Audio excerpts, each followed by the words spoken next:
কাল তো ছিল দশহরা, আর সকালবেলায় ঘুম থেকে উঠে দেখি এই মহাশয় কোথাও একটা যাবে বলে সুন্দর করে রেডি হয়েছে, আর মা আমাকে বললো একটু আলুর দমটা করে দিতে। তাই আমিও চলে গেলাম কাশ্মীরে, আর কাশ্মীর থেকে আলু আনার পর আমি এখানে কাশ্মীরি আলুর দমটাও বানিয়ে ফেলেছি। দেখতেই পাচ্ছ মোটামুটি তো দেখতে ভালোই লাগছে। আর বৌদি বানিয়েছিল কচুরি, আর আমার এই যে সিমাইটা খেতে যে কী ভালো লাগে তোমাদের কি বলবো।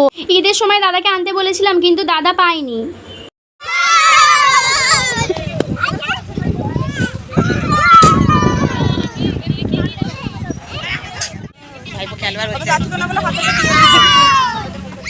সারাদিন বাড়িতেই কাটছিল, তাই নন্টুকে নিয়ে চলে গিয়েছিলাম একটু মাঠে। আর মাঠে খেলে আসার পরে রাত্রিবেলা দেখলাম ডিনারে এইরকম চিড়ে মুরগি আর দই আর আম দিয়েছিল। আমটাকে আবার আমি একটু ডিজাইন করে কেটে খেয়েছিলাম। যাই হোক, আমার তো বেশ ভালোই ডিনারটা হলো। তোমাদের দশহরার দিনটা কেমন কাটলো আমাকে জানাতে পারো, আর আজকে আমার ভিডিওটা তোমাদের কেমন লেগেছে সেটাও জানাতে পারো। দেখা হবে তোমাদের সাথে পরে কোনো একটা ভিডিওতে, ততক্ষণের জন্য বাই।